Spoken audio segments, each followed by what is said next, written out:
Good morning, boys and girls. Welcome back to Children's Time. I have a question for you. Have you ever heard of something called white nights? What about midnight sun? Here's a picture. White nights happen in a certain part of the world, very, very north, where the sun does not go below the horizon for a period of time. This usually happens in mid-June to early July, and it only happens in cities like St. Petersburg in Russia. In these cities, when the white night happens, the night sky stays lit for a long time because of the sun. In Alaska, they call this the midnight sun. In our Bible story today, Joshua and the Israelite people experienced something like this. You see, they were in a battle and God did something amazing. Let's see what it's about. So today, when we hear about Jerusalem, we automatically think of an important city for the Israelites in Jesus' day. However, way back when the Israelites entered into the Promised Land, there were people already living in the city of Jerusalem. The king of Jerusalem at the time had heard about how the Israelites were gaining victories over the cities of Jericho and Ai. This king also heard about the Gibeonites and how they entered into a peace treaty with the Israelites. He was very worried. Gibeon was a great city with a big army, and now with the help of the Israelites, his kingdom could be at risk. So the king of Jerusalem sent word to the surrounding kingdoms. He sent messengers to the king of Hebron, Jarmuth, Lachish, and Eglon. The 5 kings agreed to attack Gibeon altogether. Now you may ask, why would this king be so worried? In fact, why would all these powerful kings be worried? But you see, what they've been hearing is that God has been helping Israelites gaining victory after victory. And now the Gibeonites are also on their side. The kings felt like they were in big trouble. So the 5 kings got ready to attack Gibeon. The men of Gideon quickly sent messengers to Joshua and his army in the camp of Gilgal. They said, "Come, help us. The kings have gathered and teamed up and are getting ready to attack us. Please come save us." And God gave Joshua a special message. "Do not be afraid. I will give you the victory." So Joshua and his men marched all night long from Gilgal to get ready to face the armies of the 5 kings. Now the Lord has stepped in to help. He has actually caused the enemy army to be so confused, and he started running away. And as the army was trying to run, God hurled down hailstones, big hailstones, to attack the enemy army. And this killed even more of the enemy soldiers than they did when the Israelites were battling them. Then Joshua asked for something very unusual.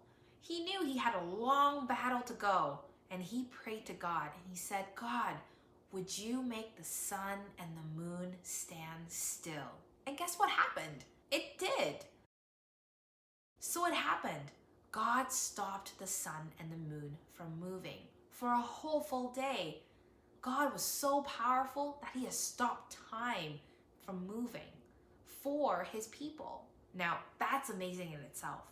But what's even more amazing is that the Bible has told us that God did this as a way to hear and answer Joshua's prayer. Much of chapter 10 shows us of how much God is doing to help his people. He reassured Joshua, he threw the enemies into confusion, he hurled down hailstones, he gave the Israelites victory, and he even made the sun and the moon stop, just to show that he was with the Israelites. Boys and girls, God hears and he answers our prayers, and he is our help. We may not be fighting anyone right now like Joshua and the Israelites are, but sometimes life could feel like a battle, and we could be struggling to do what is right and how to follow God. And we pray to God for help, and sometimes we don't see him seemingly answering us. But you see, God is at work even when we don't see it, and he is fighting with us and for us in the times of trouble. All right, turn to the person next to you and try to answer the following questions together. It's question time! Which king was afraid of Joshua and the Israelite army?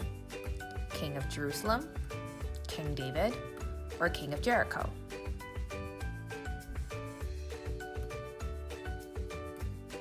How many cities teamed up and attacked Gibeon? 10, 4, 5, or 2?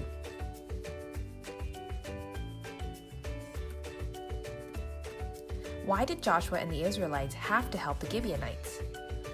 The Gibeonites paid them lots of money, the Israelites were nice, or the Israelites had a peace treaty with the Gibeonites.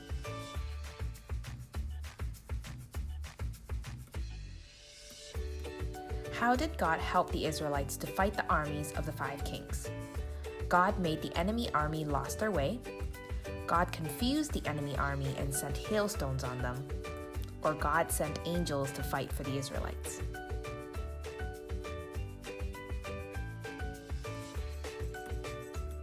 What was Joshua's unusual prayer?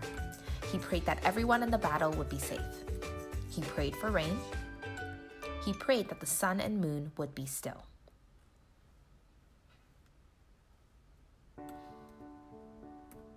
Let's think deeper.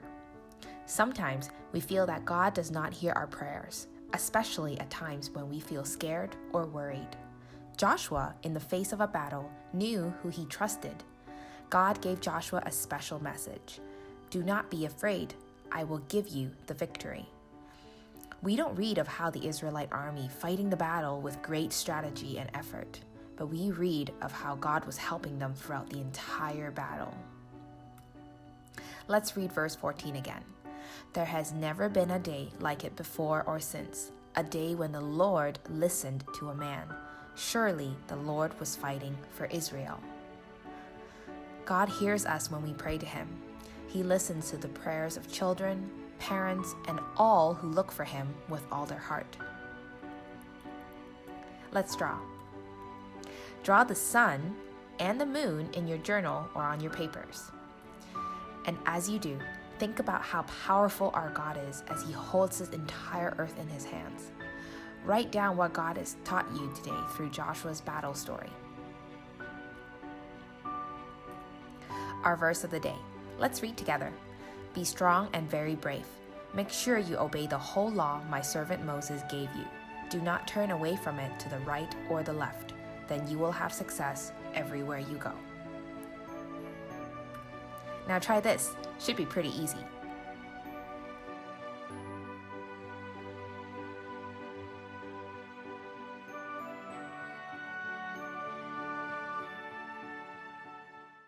Thanks for joining me in this week, and I'll see you